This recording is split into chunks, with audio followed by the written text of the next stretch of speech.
자, 여러분 안녕하세요. 예, 황진모입니다. 자, 이번 2023년도 11월 달에 시행한 회계관리 1급 제7회차입니다. 자, 풀이해설을 시작해 보도록 하겠습니다. 자, 촬영 일자는 4월 26일이고요. 이번 촬영 일자는 조금 변동이 좀 있어가지고 원래 한 번에 다 끝내야 되는데 이제 좀 나누어서 진행할 예정입니다. 그래서 재무회계 40문제, 세무회계 40문제를 통해서 자, 한번 보도록 하겠습니다. 자, 회의관리 1급은 파트가 이제 기본서 파트가 이제 총 18개 파트로 나눠져 있고요. 저도 지금 현재 기본서를 무료로 지금 하기 위해서 현재 지금 제작 중에 있습니다. 여러분들께서 이 회의관리 1급을 준비를 할 때 솔직히 이 재무회계 이 방대한 양에 조금 많이 힘들어하신 분도 계시고, 요새 들어서는 쟁관리사 또는 이제 회의관리 이제 후기라든지 이제 점수를 이제 보면은 의외로 세무회계 쪽에서 점수가 좀 잘 안 나와요. 근데 오히려 재무회계보다는 세무회계가 좀 더 쉬울 수도 있거든요. 그렇기 때문에 무작정 외우는 것보다는 이 흐름을 따라서 이걸 잘 역사 이제 공부하는 것처럼 흐름을 잘 따라서 이해를 하시고 그 다음에 외우시는 거를 전 추천드리는 바예요. 그러니까 외우고 이해하는 것가 보다는 이해하고 먼저 외우는 게 오히려 더 낫거든요. 그렇기 때문에 그렇게도 한번 공부해 보시고 또 단기간에 또 합격할 수 있도록, 여러분들께서 강의만 본다고 해서 이게 사실 공부가 되는 건 아니에요. 그래서 본인이 직접 복습도 하면서 그렇게 해서 준비하면은 아마 2~3달 정도 준비하면은 충분히 저는 합격할 수 있다고 생각합니다. 자, 2023년도 11월달 재무회계 파트 한번 시작해 보도록 하겠습니다. 자, 회의관리 1급 문제 1번입니다. 다음 중 재무회계와 관리회계에 관한 설명으로 옳지 않은 것은? 입니다. 재무회계하고 관리회계를 비교하는 문제는 이제 회의관리 1급에서 몇 번씩 나온 바가 있어요. 그렇기 때문에 자, 한번 복습하자면은 이렇게 돼요. 재무회계는 외 내부에 공표를 하죠. 관리회계는 뭐예요? 반대로 내부에만 그 공시를 하고 있죠. 그 다음에 재무회계는 이해관계자가 이제 외부에 있는 이해관계자하고 내부에 있는 이해관계자 둘 다 존재한다면은 내부 쪽으로 해당하는 관리회계는 내부 이해관계자만 해당이 돼요. 그러니까 종업원, 그 다음에 임원, 대표이사 뭐 이렇게 이제 보면 되고, 그리고 이제 규칙은 있죠. 규칙 있고 관리에게는 규칙 따위는 없습니다. 그래서 이 규칙이 있다 보니 당연히 이제 재무제표라는 표를 공시를 해야 되고요. 당연히. 근데 관리에게는 보고서이기 때문에 따로 뭐 이런 그 자체의 그런 표는 없어요. 그렇기 때문에 그러한 차이가 있더라, 이렇게 이제 보시면 되겠습니다. 자, 그러면은 1번부터 자 한번 보겠습니다. 재무회계는 일반적으로 인정된 회계원칙에 따른 재무제표를 통해 보고한다. 일반적으로 인정된 회계원칙, 즉 기업회계 기준에 해당하는 GAAP가 있죠. 그거에 따른 재무제표를 통해 보고를 하는 부분 맞습니다. 재무제표 공시에 대한 내용입니다. 그 다음에 2번, 관리회계의 주된 목적은 경영자의 관리적 의사결정에 유용한 정보를 제공하는 것이다. 그렇죠. 그 내부에 있는 사람이 이제 투자하는 선택을 할 때 0보다 크면은 이제 하는 거예요. 이게 관리회계의 목적이거든요. 그렇기 때문에 2번에 대한 부분은 맞다, 이렇게 보시면 됩니다. 3번, 재무회계와 관리회계 모두 법적 강제력이 있다는 공통점이 있다. 사실 반은 맞고 반은 틀리는데, 재무회계는 이제 이러한 규칙이 있죠. 규칙이 있으니까 재무제표라는 거를 공시를 해야 되기 때문에 법적 강제력은 있어요. 이렇게 해서 작성해야 된다 라는 법적 강제력은 있는데, 관리회계는요 그런 게 없어요. 관리회계는 내 의사결정에 의해서 하는 거지, 이거를 뭐 룰을 정해서 이렇게 해서 하고 그런 건 없어요. 회사 내부에마다 자기가 하고자 하는 그런 부분도 다를 거고, 그리고 그거를 강제적으로 법적 강제력 만들어버리면은 공시를 해야 되거든요.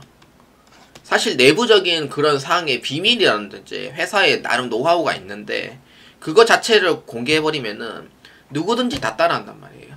그래서 나만의 회사를 그런 이제 노하우라든지 그런 걸 만들기도 원하기도 하고, 그렇기 때문에 법적 강제력이 그런 부분은 없다라고 보시면 돼요. 그래서 관리에게는 법적 강제력이 없다 이렇게 보면 돼요.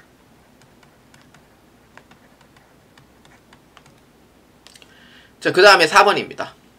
재무회계의 주된 목적은 외부 정보 이용자의 경제적 의사결정에 유용한 정보를 제공하는 것이다. 그렇죠. 이제 경제적 의사결정이죠, 당연히. 그러니까 이것을 이제 투자를 할 거냐. 채권자 입장에서는 돈을 받아낼 수 있을까? 미수 금액을 받을 수 있을까? 그 다음에 정부 입장에서는 세금을 얼마 정도 뽑을 수 있을까? 라는 그러한 경제적 의사결정에 유용한 정보를 제공하는 게 재무회계의 주된 목적입니다. 맞습니다.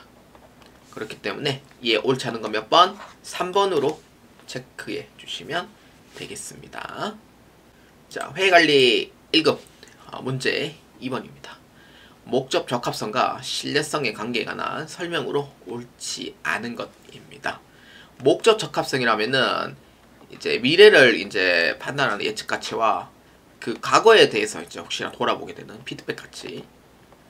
그 다음에 이제 이러한 정보를 즉시 제공을 해줘야 되는 적시성. 이 세 가지가 돼 있죠. 신뢰성은 이제 한쪽으로 치우치지 않으면 안 된다는 중립성. 그 다음에 그 재무제표에 대한 그런 내용을 충실하게 표현해야 한다. 라는 표현의 충실성. 그 다음에 검증 가능성. 이렇게 해서 이제 신뢰성의 관계죠. 근데 목적 적합성은요. 이제 이러한 사항에 대해서 즉시 반영을 하고 이제 그러한 부분을 이제 공시를 할 때는 이제 IFRS 쪽으로 이제 목적 적합성이 좀 더 강하고요. 신뢰성은 약간 기업에게 기준. 그러니까 과거에 있었던 일을 현재나 지금의 그런 이제 상황이 또 변화가 되잖아요. 그런 변화를 그냥 주고 싶지 않다. 그런 좀 약간 보수적인 사항이 좀 신뢰성이 좀 더 강한 게 있습니다. 그래서 이러한 부분에 이제 대해서 한번 보겠습니다. 자, 1번입니다. 유형 자산을 역사적 원가로 평가하면 검증 가능성이 높으므로 신뢰성은 제고될 수 있으나 목적 적합성은 저하될 수 있다. 그러니까 상충관계죠, 말 그대로. 그러니까 이제 목적 적합성이 올라가면은 신뢰성은 내려가거든요. 근데 막 반대로 목적 적합성이 내려가면은 신뢰성은 올라가게 되는 현상이에요. 이게 바로 상충관계, 즉 물과 기름의 관계라고 보시면 돼요. 같이 내려갈 수도 없고 같이 올라갈 수도 없고. 그래서 한쪽이 높으면은 한쪽은 내려갈 수밖에 없어요. 그래서 역사적 원가라는 거는 예를 들어서 이제 강남에 있는 건물을 내가 20년 전에 구입을 했어요. 20년 전에 구입하면은 2005년도잖아요. 2005년도에 20억 주고 매입을 했어요. 근데 지금 평가를 해보니까 260억인 거예요. 강남에 있는 건물이. 근데 장부에 있는 금액은 어떻게 됐어요? 20년 전에 있는 그 강남에 20억에 구입한 금액 그대로 존재하는 거죠. 이게 역사적 원가예요. 그러니까 20억을 취득했는데 그 20억이 아무런 가치 변동 없이 재평가 안 하고 가치 변동 없이 그대로 있더라. 물론 감가상각 다 끝났겠지만 그대로 있더라. 그게 역사적 원가. 근데 매년마다 이제 뭐 해가지고 건물에 이제 그러한 재평가를 하잖아요. 재평가를 하면 그거는 목적 적합성. 매년 금액이 이제 오르고 내려가고 이러한 부분에 이제 적시성, 그다음 예측까지 피드백까지 다 적용이 되죠. 그렇기 때문에 이제 이러한 부분 역사적 원가는 신뢰성을 높이는 데 있어요. 왜냐? 금액 변동을 원치 않기 때문에. 그래서 1번인 경우에는 맞다 틀리다 맞다 이렇게 보면 됩니다. 자, 그 다음 2번입니다. 공사 수익의 인식 기준을 진행 기준으로 채택할 경우 완성 기준을 채택한 경우에 비해 목적 적합성은 제고될 수 있으나 신뢰성은 저하될 수 있다. 그러니까 신뢰성은 그냥 변화를 주고 싶지가 않은 거예요, 사실은. 근데 완성 기준이라는 거는 완성될 때 난 그때 수익으로 넣겠다는 의미고, 진행 기준은 이제 매 연도마다, 그러니까 기성 뜰 때마다 이제 수익으로 인식하겠다라는 의미가 되는 거예요. 그러면 이렇게 되면은 적시성이 올라가는 거죠.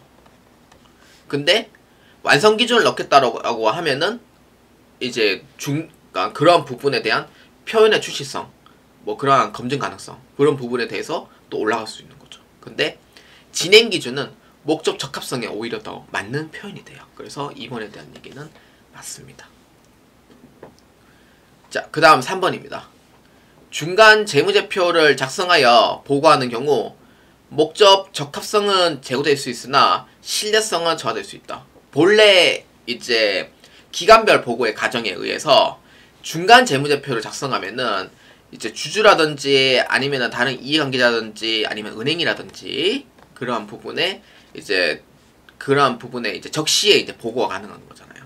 그럼 적시성이 올라가요. 이게 적시성은 그 목적 적합성의 하부 속성 중 하나니까 목적 적합성이 이제 올라가게 되는 거죠. 근데 신뢰성은 어떻게 돼요? 그러니까 변화를 주고 싶지가 않은 거잖아요. 1년에 한 번 그러니까 공시를 하는 게 목적이니까 변화를 주고 싶지 않은 거예요. 중간 재무제표 굳이 필요 없다. 그래서 신뢰성은 이제 그만큼 떨어지는 거죠. 그래서 이렇게 해서 보는 게 맞다라고 보시면 돼요. 자, 4번이 틀렸습니다. 자, 현금주의보다는 발생주의를 채택하는 것이 신뢰성 제고될 수 있으나 목적 적합성은 저하될 수 있다. 발생주의를 채택하면은요, 수익과 비용이 비록 돈은 못 받아도 돈을 안 주더라도 무조건 수익과 비용이 발생돼 있으니까 회계 처리를 한단 말이에요. 그러면은 이러한 상황에 예측가치, 피드백가치, 적시성 다 받아 들어가는 거예요. 그러니까 목적 적합성이 올라가는 거죠. 근데 현금주의를 넣으면은 이게 그 문제점이 뭐냐면은 사람이 계속 까먹어요. 자, 예를 들어서 접대비가 있어요. 아, 지금 기업은 추진비로 바뀌었지만 접대비인데 카드로 했어요.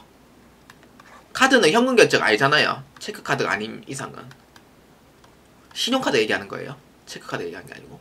그러면은 현금주의일 때는 회계 처리해야 안 해요? 안 하는 거죠. 그러면은 이러한 부분에 표현의 충실성, 검증 가능성, 중립성 다 올라오는 거예요. 신뢰성이 올라가는 거죠. 왜냐? 현금으로 돈 들어온 거 돈 나간 것만 처리하면 되지. 수익 비용을. 굳이 뭐 안 나간 것까지 처리할 필요 있나? 이렇게 이제 돈 나간 것도 없는데 이러면서 그게 이제 신뢰성이 올라가는 거예요. 근데 발생주의는 돈 들어갔던지 나갔던지 상관없이 수익 비용이 다 있으면은 그냥 회계 처리해라 라는 의미가 돼요. 그래서 이 내용에 대해서 맞아요, 틀려요? 그렇죠. 이 내용에 대해서는 아니다, 반대로 돼 있다 라고 보시면 돼요. 그래서 이에 해당하는 정답 몇 번? 4번으로 체크해 주시면 되겠습니다. 자, 회계관리 1급 문제 3번입니다. 다음 중 재무제표의 기본 가정에 해당하지 않는 것은 입니다. 재무제표 기본 가정은 기업 실체의 가정, 그 다음에 계속기업의 가정, 그 다음에 기간별 보고의 가정. 제가 모본 답안을 잘 얘기 안 하다 보니까 그냥 이해하기 쉽게 설명하면은 기업 실체의 가정은 대표이사가 있고 그리고 대표이사가 있음으로써 회사를 운영하잖아요. 회사를 운영함으로써 재무제표를 만든다라는 게 기업 실체의 가정. 계속기업의 가정은 회사가 중단 의도가 없을 경우 계속해서 운영해야 된다라는 가정. 그러니까 회사가 망하지 않은 이상은 무조건 계속 운영한다라는 게 계속기업의 가정. 기간별 보고의 가정은 재무제표는 원래 1년에 1회 원래 올리는 게 원칙이에요. 근데 분기별, 반기별, 월별 해가지고 그러한 기간별로 해가지고 보고하는 가정으로 보시면 됩니다. 그렇기 때문에 이에 해당하지 않는 것, 그러니까 이 세 가지에 해당되지 않는 것을 찾는 문제가 됩니다. 자, 1번부터 한번 봅시다. 기업의 소유주와는 독립적으로 존재하는 회계단위를 간주하는 기업 실체의 가정. 기업 실체의 가정. 맞죠? 그 다음에 2번. 기업의 경영활동을 청산하지 않고 장기간 존속한다는 계속기업의 가정. 회사가 안 망하는 이상 계속 운영한다. 3번. 기업 실체의 존속기간을 일정 기간 단위 분할하여 재무제표를 작성하는 기간별 보고의 가정. 맞죠? 4번이 틀렸죠? 미래의 추정치나 실적 등에 대해 최대한 비관적으로 판단하는 보수주의 가정. 보수주의 가정은 기업 그 재무제표 기본 가정에 존재하지 않습니다. 그래서 이에 해당되지 않는 거 몇 번? 4번으로 체크해 주시면 되겠습니다. 자, 회계관리 1급 문제 4번입니다. 다음 중 자산의 측정 속성에 관한 설명으로 옳지 않은 것은 입니다. 자산의 측정입니다. 자, 1번. 기업 자산의 기업 투기 가치는 기업 실체가 자산을 사용함에 따라 당해 기업 실체 입장에서 인식되는 현재 가치를 의미한다. 맞아요? 틀려요? 그렇죠. 이 부분에 대해서는 맞는 얘기가 돼요. 자, 2번입니다. 자산의 취득 원가는 자산을 취득하였을 때 그 대가로 지급한 현금 등가액 또는 기타 지급 수단의 공정 가치를 의미한다. 자, 기타 지급 수단이라고 하면은 뭐 보통 예금으로 이렇게 해서 하는 경우도 있을 거고, 그 다음에 신용카드 결제하는 경우도 있을 거고, 그 다음에 현물 출자하는 경우도 있을 거예요. 그거에 대한 설명입니다. 그래서 이 기타 지급 수단으로 보시면 되고요. 맞습니다. 그 다음 3번. 자산의 공정가치는 유효이자율을 이용하여 당해 자산에 대한 현재 금액을 측정한 가치를 의미한다. 유효이자율법이죠. 유효이자율에 의해서 현재의 금액을 측정한 가치를 의미한다. 사실 이제 3번은 유효이자율은 이제 어떤 걸 쓰냐면 이제 주로 이제 이자 수익이라든지 이자 비용에 해당하는 이제 그런 유효이자율법을 사용을 하죠. 그러니까 현재의 금액을 측정한 가치를 의미한다. 그러니까 그 다음에 4번. 자산의 순실현 가능 가치는 제품이나 상품의 정상적인 영업 과정에서 추정 판매 가격, 제품의 완성돼서 소요되는 추가적인 원가와 판매 비용의 추정액을 차감한 금액이다. 순실현 가능 가치는 영어로 NRV라고 부르죠. 그래서 이거를 판매를 했을 때, 그러니까 판매를 했을 때, 그러니까 추정 이제 판매 금액.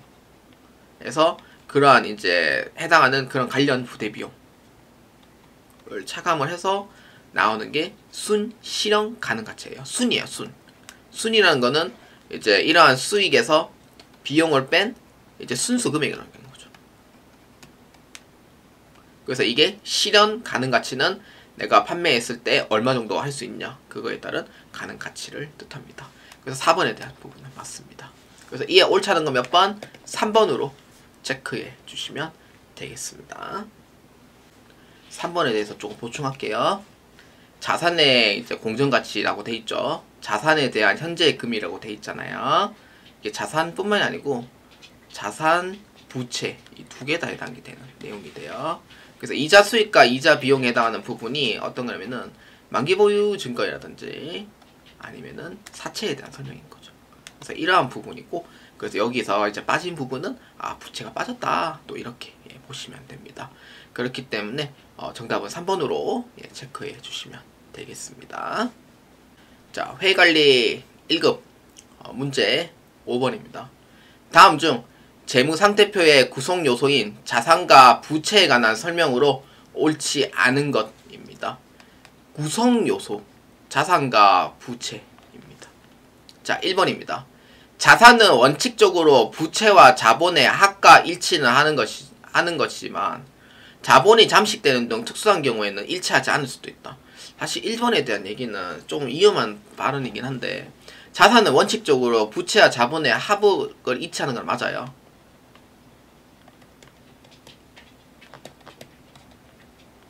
근데 자본이 잠식되는 등 특수한 경우에는 일치하지 않을 수 있다고 되어 있는데, 이게 말이 안 되는 부분이에요. 왜냐면은 자본 잠식은 일어나요. 그럼 잠식이 뭔지 한번 설명해 볼까요? 잠식은 뭐냐면은 배가 이렇게 있잖아요. 배가 이렇게 있으면은 위에 바다가 있잖아요. 바다가 있다고 쳐요. 그럼 어떻게 되냐면은 배가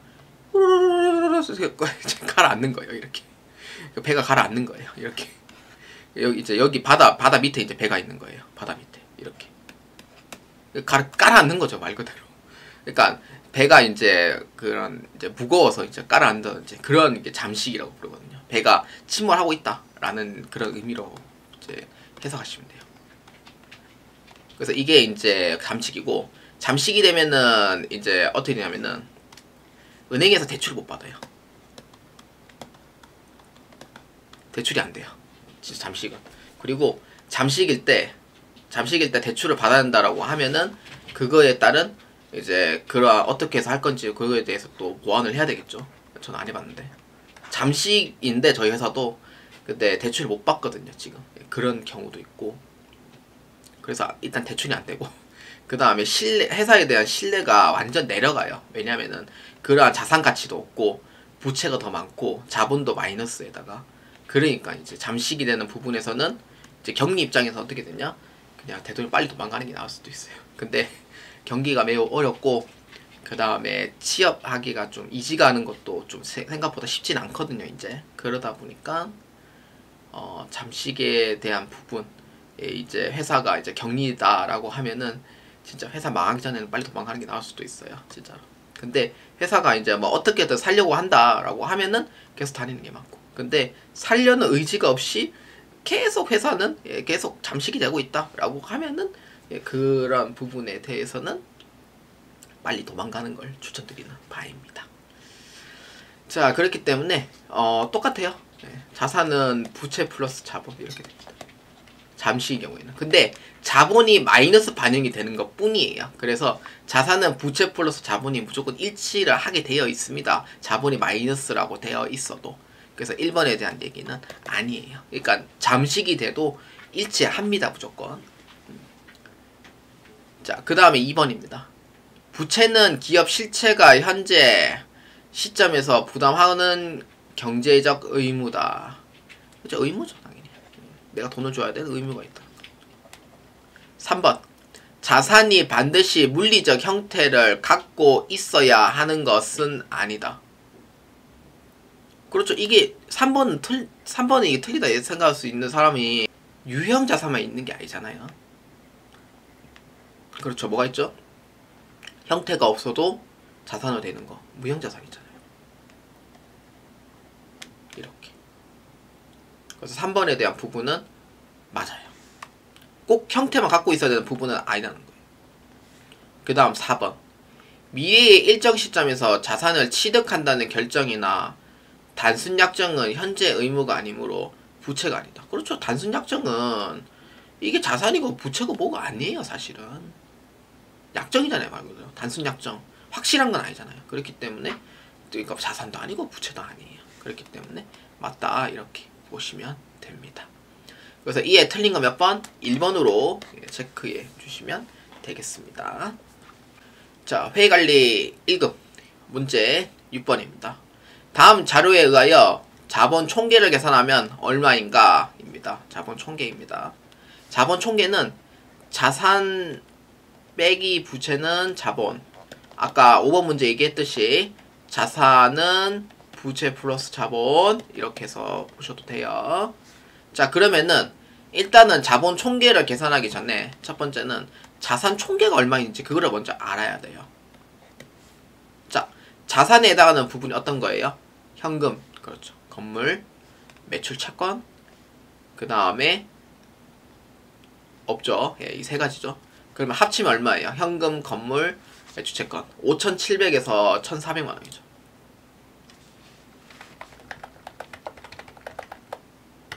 (7,100만 원).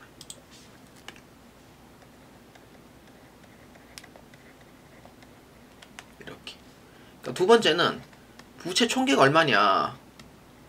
자, 이걸 알아야 되겠죠. 부채 총계는 장기 차입금, 미지급 이자, 미지급 비용이죠. 이거 부채입니다. 그 다음 선수 수익. 선수 수익은 자산이에요, 부채예요? 부채입니다. 그렇기 때문에 얼마예요?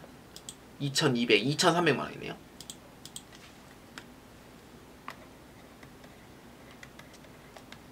그건 두 개를 빼면 되죠. 그러면은 이렇게 해서 자본 총계가 나오더라. 이렇게 보시면 돼요. 어렵지 않죠. 그러니까 자산 총계가 어떤 거고 부채 총계가 어떤 건지 알면은 어렵진 않아요. 4,800만 원.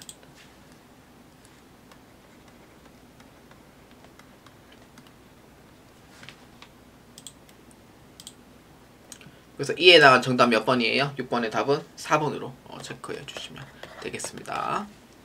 자, 회계관리 1급 문제 7번입니다.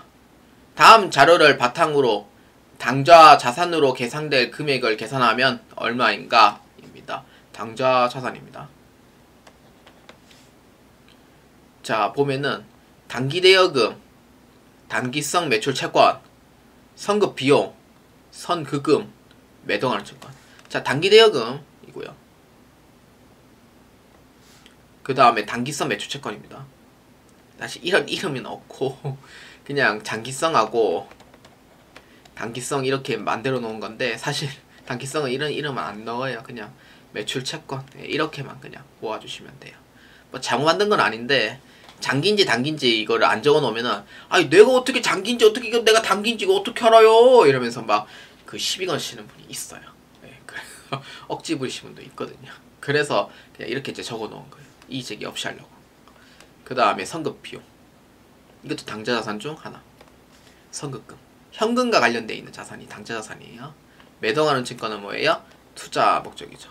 투자 자산이죠. 이렇게 이제 보시면 돼요. 그렇기 때문에 당좌자산은 매도하는 증권 빼고 다 계산해 주시면 돼요. 얼마예요? 35만원, 95만원, 100만원이 되겠네요. 맞아요? 100만원입니까? 그렇죠. 정답 몇 번? 7번의 답은 3번으로 체크해 주시면 되겠습니다. 자, 회계관리 1급 문제 8번입니다. 다음 중 유가증권의 회계 처리에 관한 설명으로 옳지 않은 것입니다. 자, 1번입니다. 유가증권 중 채무증권은 단기 매매증권, 매도하는 증권, 만기 보유증권 중 하나로 분류한다. 채무증권이라고 하면은 이제 사채를 만기일까지 보유할 적극적인 목적이 있냐라고 했을 때 기간이 이제 1년 이하가 되는 경우가 있을 거고, 그 다음에 만기까지 적극적인 보유 의도가 없다는 거, 만기 보유 증권은 적극적인 보유 의도가 있다는 거죠. 그 중에 하나를 선택하랍니다. 그러니까 목적에 맞는 거를 하나로 선택을 해야 된다라고 했을 때는 맞아요, 틀려요? 맞습니다. 근데 1번에 대한 얘기를 의외로 많이 이해를 못 하시는 분이 계시는데, 똑같은 이제 지분증권이라 하더라도 목적이 다 달라요. 그러니까 회사를 지배할 목적이냐, 아니면은 장기로 할 목적이냐, 아니면은 단기로 할 목적이냐, 그거에 대해서 하나를 선택을 해라 라는 의미가 되는 거고, 채무증권도 똑같아요. 만기가 1년 이내냐, 그럼 단기미유증권 넣어도 된다. 그래서 적극적인 보유 의도가 없을 것 같다, 그럼 매도하는 증권. 적극적인 보유 의도가 있을 것 같다, 만기 보유증권. 그러니까 그 목적에 맞는 것을 하나를 선택을 해라 라는 의미가 되는 거예요. 그래서 이렇게 해서 이해해 주시면 됩니다. 자, 다음 2번입니다. 단기 매매 증권은 주로 단기간 내에 매매 차익을 목적으로 취득한 유가증권으로서 매수매도가 적극적이고 빈번하게 이루어지는 것을 말하며 유동자산으로 분류한다. 매수매도가 적극적이라는 것은 단타친다는 의미예요. 이게 단기 매매 증권에 해당하는 핵심 키워드가 됩니다. 그렇기 때문에 2번에 대한 얘기는 맞습니다. 자, 그 다음 3번입니다. 보고기간 종료일로부터 1년 내에 만기가 도래하거나 또는 매도 등에 의하여 처분할 것이 거의 확실한 매도하는 증권은 유동자산으로 분류한다. 그러니까 만기가 이제 1년 이내에 이제 도래를 한다든지, 또는 이제 매도 등에 대해서 이제 처분이 확실하다, 거의 확실하다 라고 하면은 매도하는 증권 유동자산으로 분류와 변경하는 것은 가능해요. 그러니까 1년 이내에 처분이 거의 확실하다 라고 하면은 유동자산으로. 매도하는 증권도 유동자산이 있어요. 그래서 이렇게 가능합니다. 그러니까 굳이 이거를 단기 매매 증권으로 변경할 이유는 없어요. 자, 이렇게 보시면 되고, 그 다음 4번. 보고기간 종료일로부터 1년 이내에 만기가 도래하는 만기보유 증권은 비유동자산으로 분류한다. 만기가 1년 이내에 도래하잖아요. 이거는 유동자산이에요. 내가 드디어 사채를 이제 1년 안에 이제 원금도 받을 수 있겠구나 라고 생각할 때는 유동자산으로 바꿔주셔야 돼요. 그러니까 만기보유증권도 유동자산이 있고 비유동자산 두 개를 나눠져 있어요. 그래서 개정 과목은 만기보유증권으로 분류 변경만 해주되 유동자산으로 바꿔주시는 거예요. 그래서 4번에 대한 얘기는 아닙니다. 그래서 옳지 않은 몇 번? 4번으로 체크해 주시면 되겠습니다.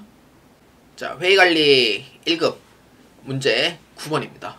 다음은 주식회사 3일의 매출 채권 및 대손 충당금에 관한 자료입니다. 단기 손익계산서에 계상할 대손 상각비를 계산하면 얼마인가?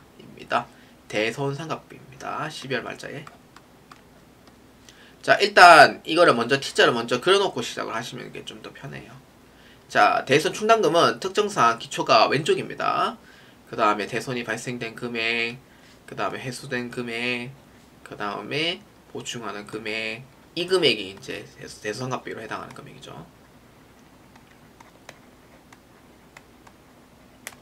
그 다음에 기말 금액, 이렇게 보면 됩니다. 자, 봅시다. 정기말 대손 충당금 잔액. 정기말은 이제 기초의 1월 1일 금액이 됩니다. 15만원. 자, 그 다음에 단기말 회수하는 금액 얼마냐면은 18만원. 12월 맞자 금액이죠. 대손 발생이 얼마예요? 10만원. 그럼 5만원 남죠. 단기 중 대손 충당금 한입은 없다 라고 되어 있습니다. 그래서 대차 평균의 원리에 의해서 회수는 없고요. 28만원, 28만원 둘 다 일치해야 돼요. 그럼 나머지 보충금액 얼마예요? 맞습니다. 13만원이 되는 거죠. 이게 대손상각비에 해당하는 금액이 돼요. 12월 말자에. 그래서 정답 몇 번? 3번으로 체크해 주시면 되겠습니다. 자, 회의관리 1급 문제 10번입니다. 주식회사 3일에 2021년도 결산일 회계 처리 시 나타날 수 있는 결산분계로 옳은 것은? 입니다. 결산분계에 대한 설명이에요. 자, 봅시다. 2021년도 9월 1일 주식회사 3일은 주식회사 서울에 1년 후 상한 조건으로 현금 300만원, 연이자율 3%를 대여합니다. 이자는 1년 후 만기와 원금과 함께 9월 1일에 받기로 합니다. 그러면 12월 말자 기준으로 봤을 때 이자를 받은 거예요? 이자를 못 받은 거예요? 못 받은 거죠. 그래서 이거는 뭐예요? 미수가 해당이 되는 거죠. 그래서 미수 수익이라고 부릅니다. 계정 과목은. 이건 자산입니다. 이자는 발생했으니까 이자 수익은 대변에 들어가야 돼요. 무조건. 그럼 차변에 뭐 들어가야 돼요? 미수 수익이 들어가야 된다는 거죠. 자, 이에 대한 정답 몇 번? 1번으로 체크해 주시면 됩니다. 금액은 다 같기 때문에 굳이 계산할 필요는 없어요. 사실은. 근데 굳이 계산하자면은 이렇게 되는 거죠. 300만원에 연 3%라고 하면은 9만원입니다. 1년치 이자를 받는 금액이죠. 근데 9월 1일부터 12월 31일까지 약 4개월 경과가 됐죠. 그렇기 때문에 9만원에서 12달 만큼 하면은 1개월치 금액이 나옵니다. 거기서 이제 4개월치만큼 금액을 따져요. 그래서 얼마? 3만원을 아직까진 이자를 못 받았다. 이렇게 보시면 돼요. 그래서 이에 대한 정답 몇 번? 1번이 해당이 되는 것입니다.